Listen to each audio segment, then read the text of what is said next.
Hello, today's talk is about why failure is so important.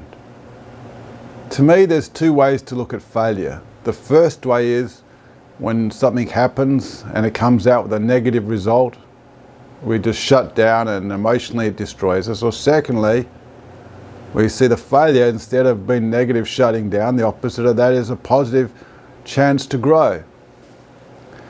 Like most things in life, we have two choices. We can take it on very heavily as an emotional negative to add to the armory of being rejected or whatever negative emotion it may be.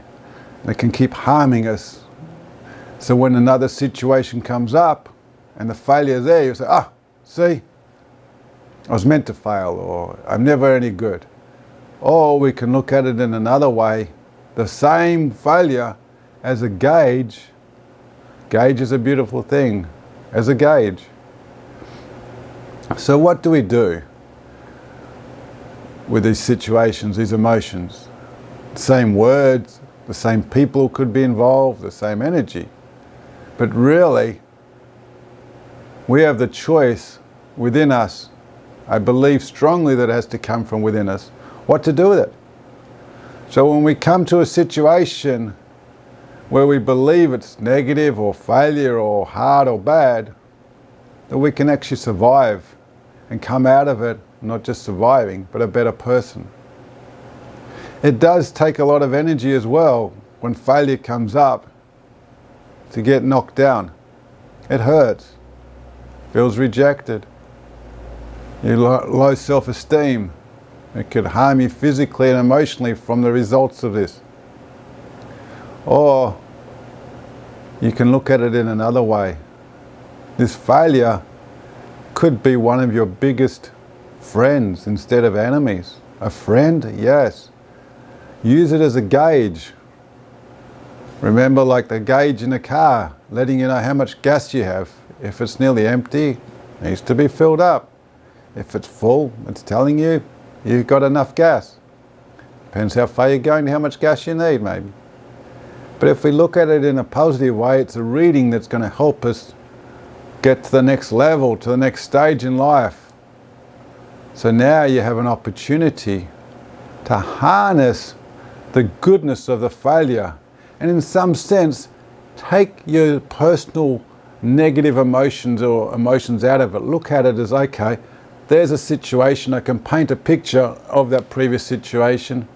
What do I need to do to be a better person from the whole results? Isn't it nice?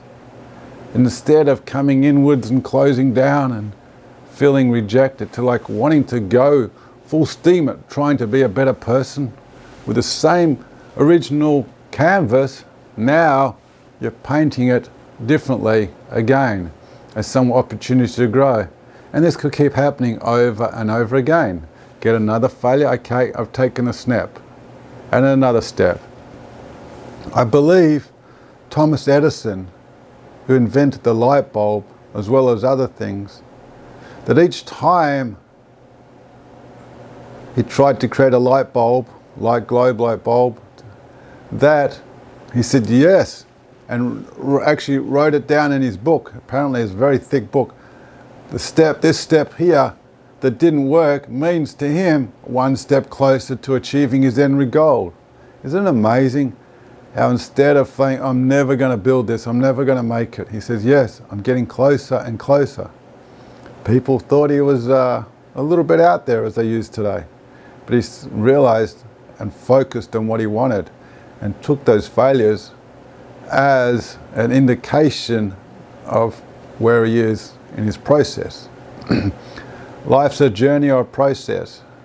So if we learn how to use these signals that are coming in of what is called failure instead of a growth opportunity. See, a growth opportunity, it seems so much more easier and calm on the body. It's the same thing that came in, but once we internalize it and what we do within us can make it a very different result.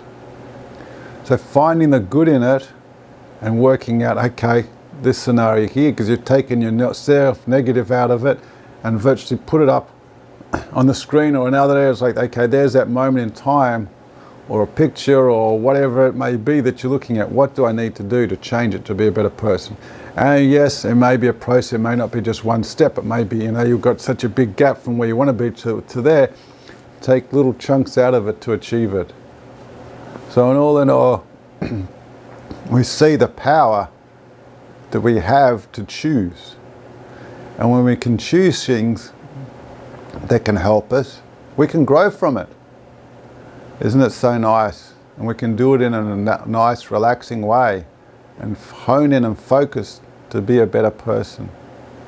I appreciate your time once again. Thank you for allowing me to share with you.